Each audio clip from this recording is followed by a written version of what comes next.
ਸੀਨਾ ਸਾਵਾਂ ਦੀ ਆਰੀ ਦੀ ਕਾਟ ਉੱਤੇ ਚੀਰੇ ਜਦੋਂ ਤੇ ਮੱਥੇ ਤੇ ਸੱਟ ਵੱਜੇ। ਲੱਗੇ ਮੌਤ ਕਿਨਾਰੇ ਤੇ ਅਪੜ ਗਈ, ਬੂਆ ਹਿਜਰ ਦਾ ਲੱਗੇ ਕਿ ਝਟ ਵੱਜੇ। ਸਾਡਾ ਫਟਣ ਫਟੀਣ ਤੇ ਦਿਲ ਆਵੇ, ਉਹਨੂੰ ਲੱਗੇ ਕਿ ਅਜਣ ਵੀ ਘਟ ਵੱਜੇ। ਤੈਨੂੰ ਵੱਜੇ ਤੇ ਵੱਜਣ ਦੀ ਸਮਝ ਆਵੇ, ਤੇਰੇ ਫਟਾਂ ਦੇ ਉੱਤੇ ਜੇ ਫਟ ਵੱਜੇ।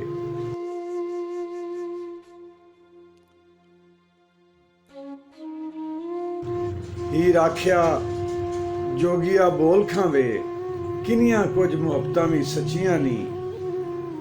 ਪੱਕੇ ਪੱਕ ਪਕਵਾਨ ਮਫਾਦ ਵਾਲੇ, ਤੰਦਾਂ ਪਿਆਰ ਪਰੀਤ ਦੀਆਂ ਕੱਚੀਆਂ ਨੀ।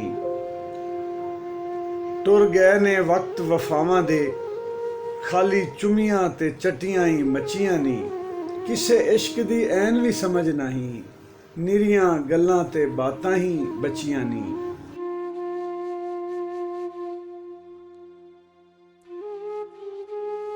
ਲੱਖਾਂ ਵਰਕਿਆਂ ਵਾਂਗੂ ਪੈ ਜੋੜ ਬਵੋ, ਸੀਨਾ ਸੀਨੇ ਨਾਲ ਚੰਮੇ ਬਾਂਦਰਾਂ ਦਾ। ਪਿੰਡਾ ਪਿੰਡੇ ਤੇ ਜੋੜ ਕੇ ਹੱਜ਼ ਲੈਣਾ, ਬਿਨਾਂ ਜਜ਼ਬਿਆਂ ਖੰਮ ਹੈ ਬਾਂਦਰਾਂ ਦਾ। ਇਨ੍ਹਾਂ ਸਭਾਂ ਨੂੰ ਖੁੱਲ੍ਹਣਾ ਖੇਡਣ ਦਾ ਹੈ, ਫਰਦ ਸ਼ਾਹ ਜੀ ਨੂੰ ਗਮ ਹੈ ਬਾਂਦਰਾਂ ਦਾ।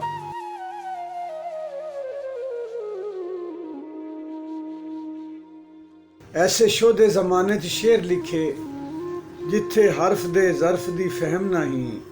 ਛੋਟਾ ਛੋਟੇ ਤੂੰ ਛੋਟਾ ਫਿਰੌਨ ਬਣਿਆ, ਕਿਸੇ ਭੜਵੇ ਨੂੰ ਫਿਤਰਤ ਦਾ ਸਹਿਮ ਨਹੀਂ। ਜਿਹਦੀ ਛੁਰੀ ਦੇ ਤੱਲੇ ਜੋ ਆਣ ਫਸੇ, ਛੁਰੀ ਵਾਲੇ ਨੂੰ ਕਿਸੇ ਤੇ ਰਹਿਮ ਨਹੀਂ।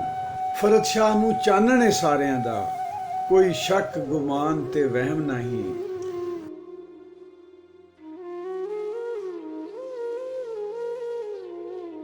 ਖੁਸ਼ੀ ਸੱਚੀ ਦੀ ਢੂੰਡ ਦੀ ਦੌੜ ਲੱਗੀ, ਮੌਤ ਲੱਗੀ ਜੋ ਮੰਜੇ ਤੇ ਯਾਦ ਆਇਆ। ਪੈਸਾ ਸਾਰੀ ਮੁਸੀਬਤ ਦਾ ਹੱਲ ਨਹੀਂ, ਵੇਖੇ ਪੀੜਾਂ ਦੇ ਪੰਜੇ ਤੇ ਯਾਦ ਆਇਆ।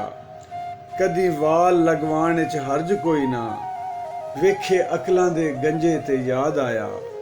ਸਾਡੇ ਜੀਵਨ ਦੀ ਵਜ੍ਹਾ ਨਾ ਰਹੀ ਬਾਕੀ, ਹੀਰ ਚੜੀ ਜੋ ਜੰਜੇ ਤੇ ਯਾਦ ਆਇਆ।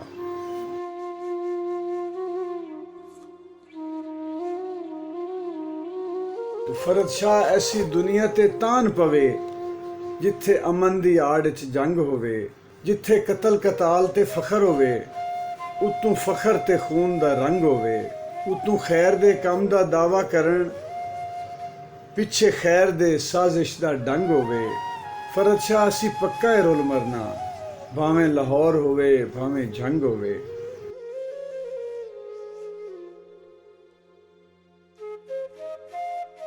ਰੱਬ ਮੰਨਣ ਨਾ ਮੰਨਣ ਦੀ ਬਹਿਸ ਹੋਵੇ, ਬਹਿਸ ਕਰਨ ਜ਼ਨਾਨੀ ਤੂੰ ਮਾਰ ਖਾਂਦੇ।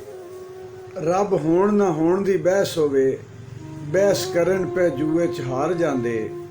ਰੱਬ ਵੇਖਣ ਨਾ ਵੇਖਣ ਦੀ ਬਹਿਸ ਹੋਵੇ, ਬਹਿਸ ਕਰਨ ਮੁਰੀਦਾਂ ਨੂੰ ਚਾਰ ਜਾਂਦੇ। ਰੱਬ ਲੱਭਣ ਨਾ ਲੱਭਣ ਦੀ ਬਹਿਸ ਹੋਵੇ, ਬਹਿਸ ਕਰਨ ਅਕੀਦੇ ਤੂੰ ਪਾਰ ਜਾਂਦੇ।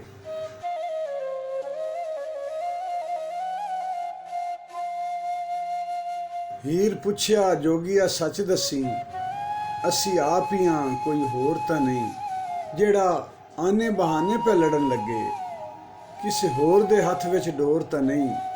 ਬਹੁਤੀ ਅਕਲ ਤੇ ਦਾਨਿਸ਼ ਪੈ ਬੋਲਦੇ ਨੇ, ਜ਼ਰਾ ਵੇਖ ਤਾਂ ਸਹੀ ਕਿਤੇ ਚੋਰ ਤਾਂ ਨਹੀਂ। ਜਿਹੜੇ ਚੋਗੇ ਤੇ ਸਾਨੂੰ ਨੇ ਲਾਈ ਰੱਖਦੇ, ਕਿਤੇ ਚੋਰਾਂ ਦੇ ਪਿੱਛੇ ਵੀ ਮੋਰ ਤੇ ਨਹੀਂ। ਜਿਹੜੇ ਚੋਗੇ ਤੇ ਸਾਨੂੰ ਨੇ ਲਾਈ ਰੱਖਦੇ, ਕਿਤੇ ਚੋਰਾਂ ਦੇ ਪਿੱਛੇ ਵੀ ਮੋਰ ਤਾਂ ਨਹੀਂ।